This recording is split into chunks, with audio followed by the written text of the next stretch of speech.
ঝিনাইদহে শিশুকে বিষ পান করিয়ে প্রাণনাশের ঘটনায় অভিযুক্ত সৎ মাকে গ্রেপ্তার করেছে র্যাব।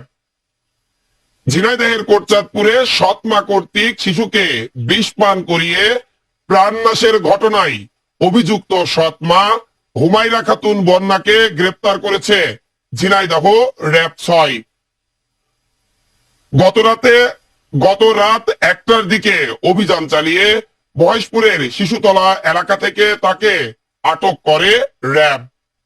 পুলিশ জানায়, গত ১ মার্চ তারিখে ঝিনাইদহের কোটচাঁদপুর উপজেলার ভোমরাডাঙ্গা গ্রামে ছোট্ট শিশু মাহমুদা তার সৎ মা হুমায়রা আক্তার বন্যার কাছে জুস খেতে চাইলে কমল পানীয়র বোতলে বিষ ভরে মাহমুদাকে খাইয়ে দেন তার সৎ মা।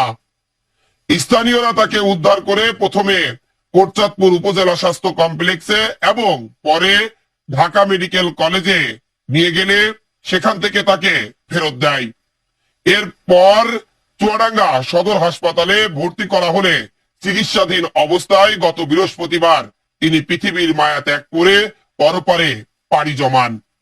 এই ঘটনার একদিন পর শিশুটির বাবা শাহিন আলম বাদী হয়ে কোটচাঁদপুর থানায় তার স্ত্রী হুমায়রা খাতুন বন্যাকে আসামি করে একটি প্রাণনাশের মামলা দায়ের করে। মামলা করার ২৪ ঘন্টার মধ্যেই ঝিনাইদহ র্যাব ৬ গোপন সংবাদের ভিত্তিতে জানতে পারে ঝিনাইদহের মহেশপুর উপজেলার শিশুতলা গ্রামে এক নিকট আত্মীয়র বাড়িতে অবস্থান করছে আসামি হুমায়রা খাতুন বন্যা।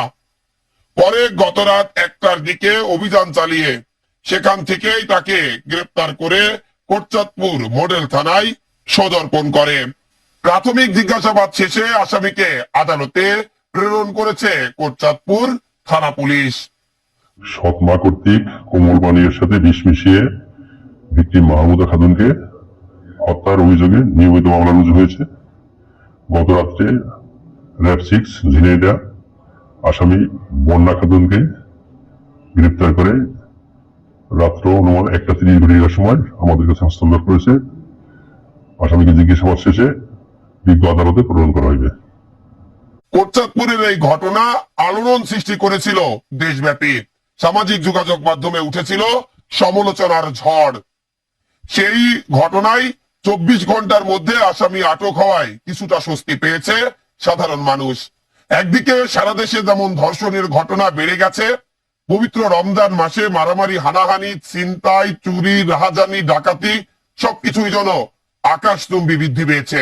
অন্যদিকে মাগুরায় শিশু ধর্ষণ ও কোটচাঁদপুরে সৎ মায়ের হাতে আরো এক শিশুর প্রাণ যাওয়ার ঘটনা আলোড়ন সৃষ্টি করেছিল আরো বেশি।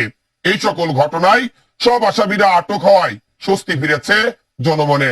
এখন এলাকাবাসী ও সারা দেশের সাধারণ মানুষদের দাবি, এই ঘটনায় জড়িত সৎ মা বন্যাকে দ্রুত আইনের কাঠগড়ায় দাঁড় করিয়ে সর্বোচ্চ শাস্তি, মৃত্যুদণ্ড নিশ্চিত করা হোক। Desk report,